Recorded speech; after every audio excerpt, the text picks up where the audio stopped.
किरा त सबै चिल्ने झुसी किरा होस् के मेरो जेठानी देउरानीले तैँले झुसी किरा भने हेरेको थिएन आमालाई राम्रो हेरेको छैन तैँले पारेको थिइस् इटहरीमा पैसा पठाइदिएको थिइस् त्यो बाबामालाई तैँले त चाक्सी लिएर मतलब छैन पार्टनर होला के होला त मसँग सरोकार छैन बुझिस् तैँले पनि घाटे हो बुझिस् सबैजना जाने घाटे हो चिलिन्छस् के भाइ त आफै चिनिनु पुग्छस् त चिल्दैन तँलाई किरा त तर झुसी किरा चाहिँ तँ अत्तिको भने त सानो बच्चाको बेलामा मेरो छोराले कति दुःख भयो त्यो त्यतिखेर तैँले आएर कुनै दिन के भइरहेछ भनिस् अझ रक्सी जाँड खुवाएर बाहिर लुकाएर हिँडेस् नि हिँडाइ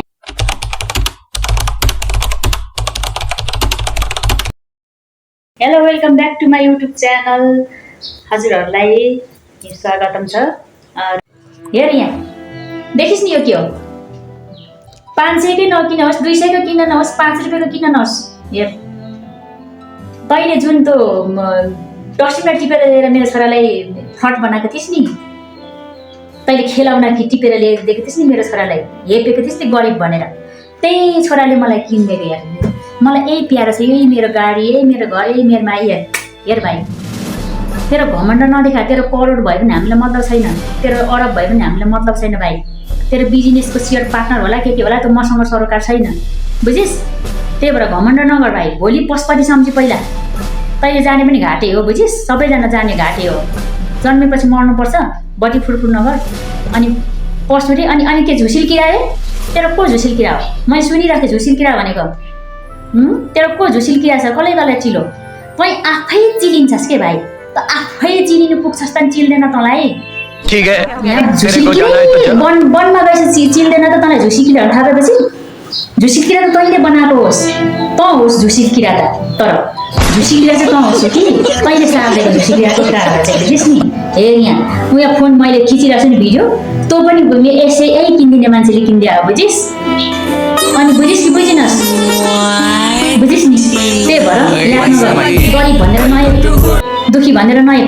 तँलाई पो तेरो बाबामाले सानैदेखि सुखमा राखेको स्टेबल बनाएको थियो ठुलो मान्छे भइस् मुन्द्रा लाउँदै भए पनि सुन्के लाइस् होला तेरो आफ्नै ठाउँमा छ भाइ बुझिस् नि घमण्ड नगर तँलाई त म त ठुगेर ठोक्छु तेरो छोरा तेरो दाइको छोराछोरीले बिस्कुट टाइममा खाएर के खाएर तेरो अस्ट्रेलिया नेपाल तँलाई नेपाल अझै थाहा छैन के भन्ने कुरो अनि मेरो परिवारको तँलाई के चासो मेरो परिवारमा के बितिरहेछ के भइरहेको छ कारण कहिले खोजिस् कारण खोजिस् र मेरो छोरा बारेमा के भइरहेको किन त्यस्तो भयो त भनेर तैँले तँलाई त्यति साह्रो चिन्ता रहेछ त्यति साह्रो टेन्सन रहेछ म प्रतिको मेरो छोरा प्रतिको भने त सानो बच्चाको बेलामा मेरो छोराले कति दुःख भयो त्यो त्यतिखेर तैँले आएर कुनै दिन के भइरहेछ भनिस् अझ रक्सी जाँड खुवाएर बाहिर लुकाएर हिँडेस् नि हिँडाइस् नि मेरो जुन पतिदेवलाई हिँडाइस् नि तर तँ पनि होस् त्यसमा होस् मैले बुझिसकेको छु बुझिस् त धेरै पेर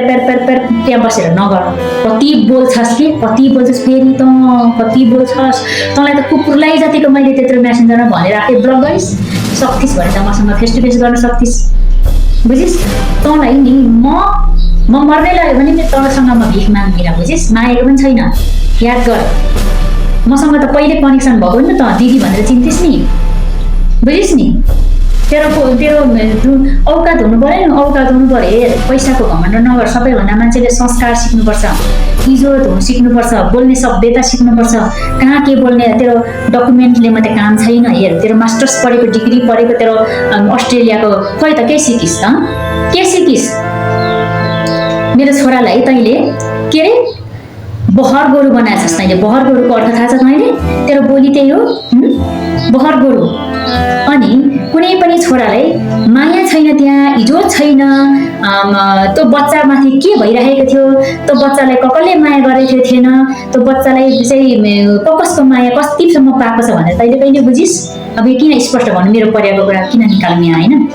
के भएको थियो भने तैँले कहिले बुझिस् तर त बिचमा चाहिँ किन आउँछस् के बिचमा चाहिँ किन आउँछस् तेरो आमालाई हेर न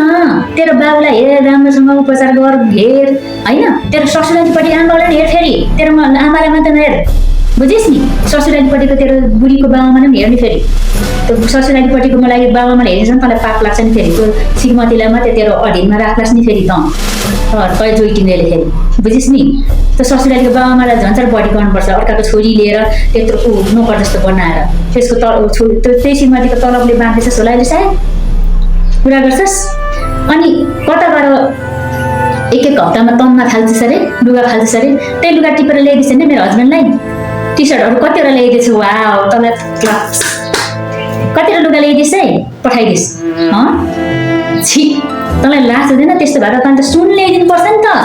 हिराको हार ल्याइदिनु पर्छ सुन ल्याइदिनु पर्छ मलाई पनि यता ल दिदी भनेर कहिले फालिदिनु पर्छ आमा हस्टेलमा राख्दाखेरि कहिले आउँदाखेरि यसो ल भनेर डलर $5-10 $200-400 पठाइदिनु पर्छ त्यत्रो औकात भएको मान्छे है अनि मलाई मुखले भन्नु मात्रै लाज हुँदैन अर्काको परिवारमा के बितिरहेको छ के भइरहेको छ